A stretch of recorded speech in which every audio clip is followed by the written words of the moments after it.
nakabibingi ngayon ang katahimikan ni Vince Dizon. Pansin po ninyo, maaari pong isipin ng iba. Meron kayong sinusunod na script. Kasi usually, react agad yan eh. As a matter of fact, sa ICI, di ba, yung mga galaw ho doon, akala mo taga-ICI din siya kung magsalita siya. Di ba? Siya po ay mabilis mag-react sa media at magbigay ng panig ng kagawaran at ng gobyerno. Pero ngayon, kapansin-pansin po ang kanyang katahimikan. Kung ikaw rin si Vince Dizon sa mga panahong ito, mahirap yan kung sa kalooban mo, gusto mong isiwalat ang lahat na nalalaman mo. Oo. Tapos hindi pong pwedeng gawin. Hindi mo pwedeng gawin kasi may Alanganin ka rin. Kung kasi may gagawin mo. script kayo Aray ko po. Oo. na gustong sundan. Hindi, kasi Ito lang naman kaisipan na maaari pong isipin ng iba ako naman. na meron kayong sinusunod na script. Mahirap po mga kapatid yung ikay na uubligang magsinungaling at magtago ng katotohanan. Alam niyo, ang tao naman kasi may tayo namang lahat may budhi, di ba? May budhi, may tinlang. Oo. Hindi ko malaman ko sa kamuhugot ng Kapal na mukha. Hindi, kung ikaw si Vince Dizon, Oo. kung ikaw si Vince Dizon at meron kang kasamahan sa gabinete na nasa sangkot dito, magsasabi ka ba ng katotohanan? Ilalahad mo ba lahat ng laman nitong mga files na ito? Kung ako si Vince, talaga namang medyo magmumuni-muni muna ako. Ako muna yung mag-iisip-isip. Kasi mahirap din kung ikay pumuposisyon para sa 2028. Ayaw! Ikaw kasi. Tindihin ko na lang. May pinagdadaanan lang siguro. Oo, yun na nga. Parang ngayon, intindihin ko na lang si Vince Dizon, baka may pinagdadaanan din. Oo nga. Kung bakit hindi natin makausap ngayon. Kung bakit medyo mailap siya ngayon. Medyo, kapansin-pansin, mailap siya ngayon mga panahong ito. Dati-rati, 2.5 niya, di ba? Paano 2-5? Ano ibig sabihin nun? Readily available. Yun ba yun? Araw-araw. Kapag 2-5, ayun ang ibig sabihin nun? Meaning, mabilis, no? Always Madali, there. madali, Oo, always there kapag kailangan. Ngayon po, iwas muna siya. Ang balita natin, gusto raw mag-detox. Ha? Detox from what? Siguro nga ako, iniisip ko, kung ikaw rin si Vince Dizon sa mga panahong ito, mahirap yan kung sa kalooban mo, gusto mong isiwalat ang lahat na nalalaman mo. Oo. Tapos hindi pong pwedeng gawin. Hindi mo pwedeng gawin kasi may Alanganin ka rin kung kasi gagawin may mo. script kayo Aray ko po. Oo. na gustong sundan. Hindi, kasi Ito lang naman kaisipan na maaari pong isipin ng iba ako naman. na meron kayong sinusunod na script. Hindi ko masyadong iniisip yung script. Ako, medyo nagtatampo ako kay Sec Vince. Bakit? Kasi ba naman, pag tayo, hindi lang kay Sec Vince, maging doon sa ibang kawani ng gobyerno na gusto natin makausap dito. Kasi halimbawa, hihingiin natin yung kanilang opinion on certain topics. Oo. Hindi sila papayag pag sa atin. Tapos makikita ko sa ibang programa, nandoon sila. So nagtatampo ako. Bakit ganun? May gusto lang naman, pareho lang naman yung itatanong natin. Mas maaga lang ng kaunti, mas maaga lang naman kayo magigising. Pero ganun lang, same lang naman yung question namin eh. Oo, so sana kung kayo pumapayag Baka sa iba, baka may pumayag din naman kayo sa Hindi, amin. baka lang may Hindi ko conflict. maiwasang magtampo parang pag ikaw, kunwari minessage kita, tapos hindi ka nagre-reply sa akin, di syempre magtatampo ako. Di ganun din nararamdaman ko sa kanila. Sobra mong tatampo ka agad. Oo, nagtatampo Paano kung tulog ako. lang ako? At least, Hindi ako makasakit, tulog ako. Paano isang linggo na hindi ka sumasagot? Ano isang linggo ka hindi nagising? Hindi, dapat igalang mo yung kanilang freedom of choice. Oo naman, Di ba? totoo naman. Ganun talaga Igalang din nila yung pagtatampo ko. Oo. Oo. Ginagalang ko naman ang kanilang freedom of choice. Baka lang may gusto Ako na na silang may- iwasan ng mga tanong Yun na kung nga. sakasakali. Oo. Naintindihan natin yun. Oo.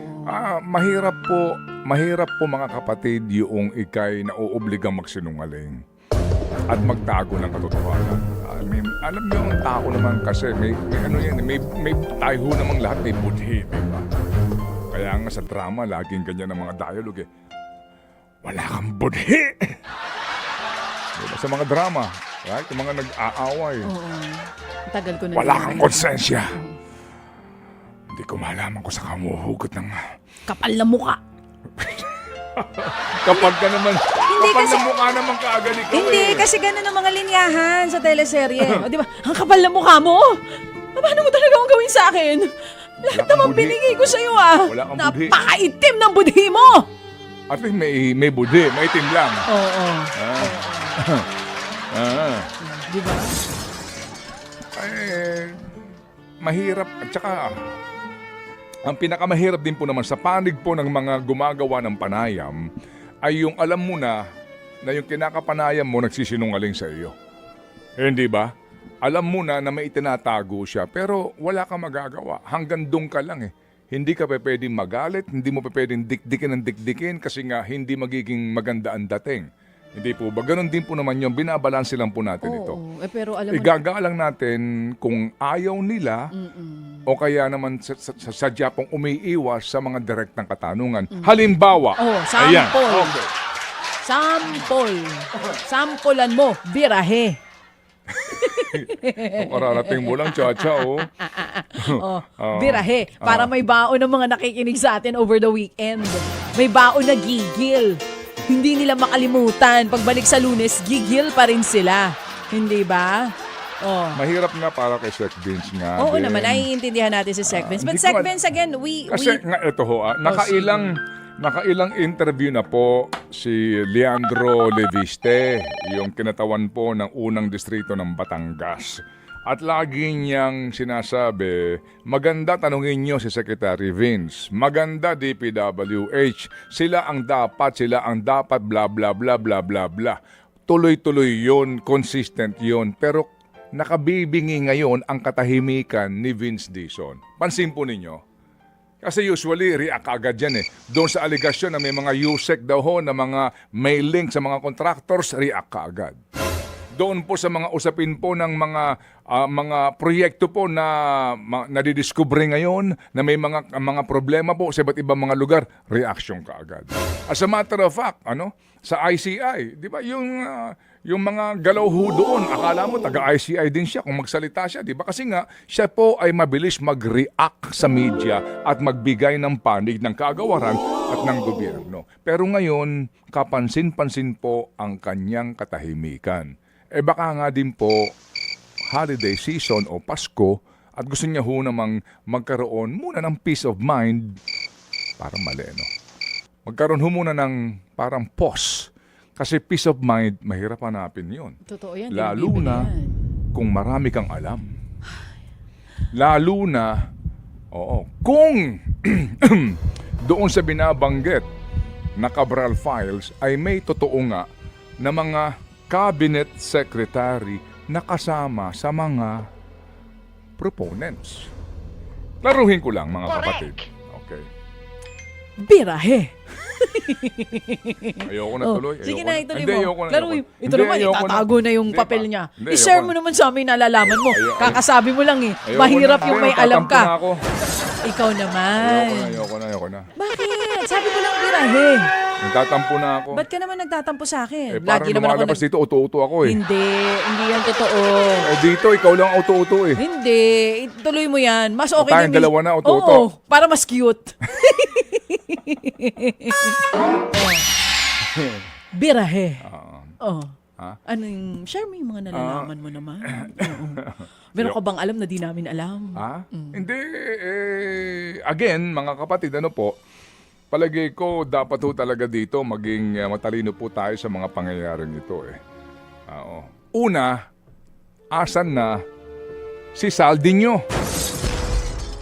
Pansin po ninyo na nahimik si Saldiño?